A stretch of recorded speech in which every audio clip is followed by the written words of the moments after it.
ahead and bring in our friend Hunter Miller, astronomy educator at the Adler Planetarium, to talk a little bit about the event that should be taking place, what, Wednesday? Is that right? Yeah, so the exact moment of this full moon that we'll be talking about today is technically in the early hours of Wednesday morning when the moon will not be visible in the sky here in Chicago. So that means that really Tuesday or Wednesday night are both great nights for observing this Beaver supermoon. Ooh, okay. What is a beaver supermoon?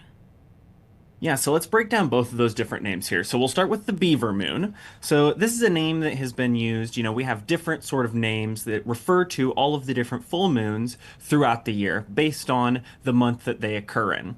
These days, these names are just catchy names that we can use to remember what part of the year it is. But in the past, these were a little bit more telling and helpful for people's connections with nature. So this time of year was when beavers would be building their dams up, getting ready for the cold winter, which it seems like they are right on time based on what I heard from your meteorologist before this.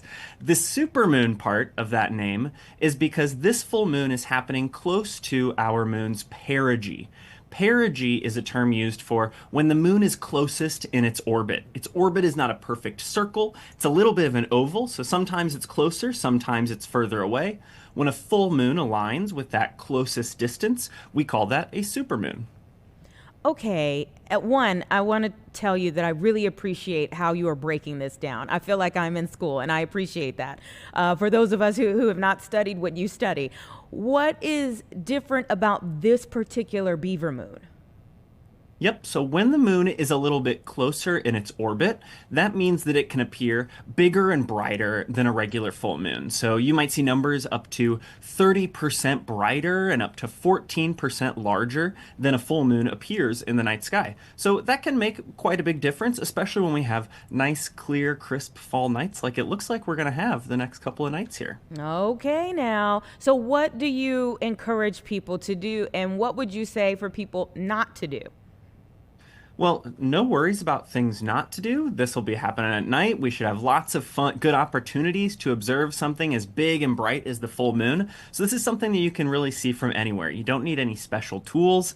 The full moon will be rising right around sunset in the eastern sky. It can always be fun watching the moon rising over the horizon. It looks extra big when you see it down there close to the ground, but it will be up all night long. You'll spot it high in the southern sky later in the night and then setting in the west in the morning.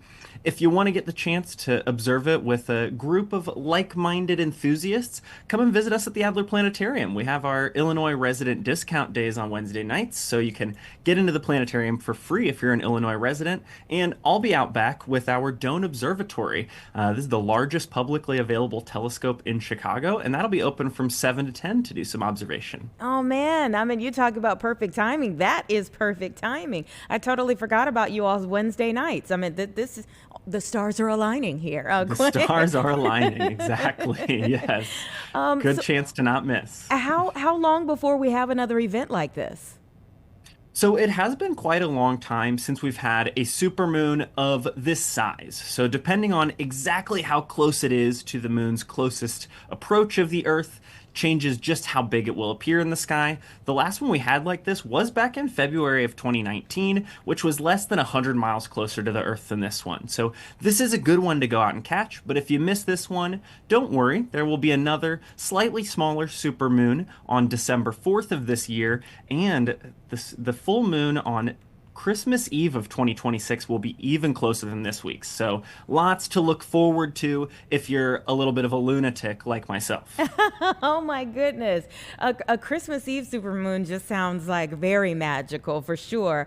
Okay, can you capture this with your cell phone, or is that not really advantageous? It can be a little difficult to capture the moon with a cell phone. It's very bright in the night sky compared to everything else around it.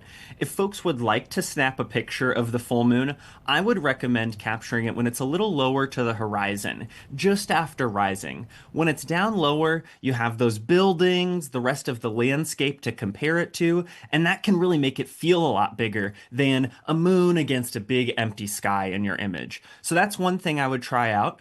Another thing to remember is that while it may look really big in the night sky and easy to see with our eyes, it is still very far away. This close distance for the full moon is over 200,000 miles away, so it's always smart to try and steady your phone. If you have a tripod, that can help, but even leaning it against a table or another solid object can really help you capture that moment. And what is special about you all's telescope that would pick up, like what would it pick up that other things would not? Well, with the telescope that we have at the Doan Observatory at the Adler Planetarium, we actually can't even see the entire moon at once.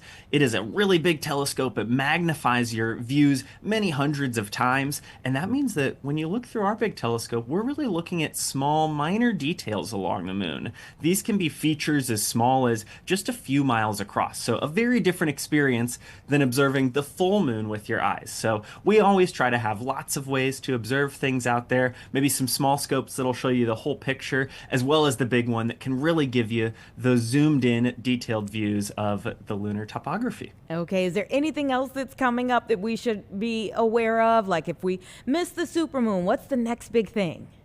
Well, people might be surprised to hear this, but the winter time is a great time for observing. It's the one thing that you can do outside that really benefits from cold, very clear skies that we have in the winter time sometimes. So we've got the Geminid meteor shower to look forward to in December, lots of fun planets up in the sky right now like Saturn and Jupiter, and those familiar winter constellations like Orion starting to come into view. So lots to see this winter. If you can't make it out to see us at the Adler Planetarium this week, we've got lots more observing to do all winter long. And again, Wednesday is the big night for the Beaver moon, but you said either Tuesday or Wednesday?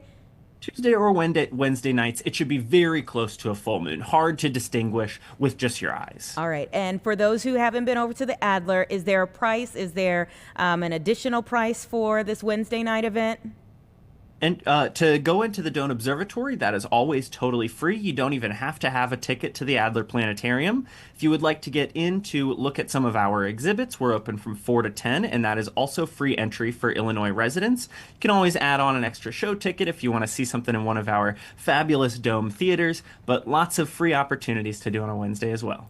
We love free. And thank you so much for your enthusiasm, your information, and I hope that people will come out to see it on Wednesday.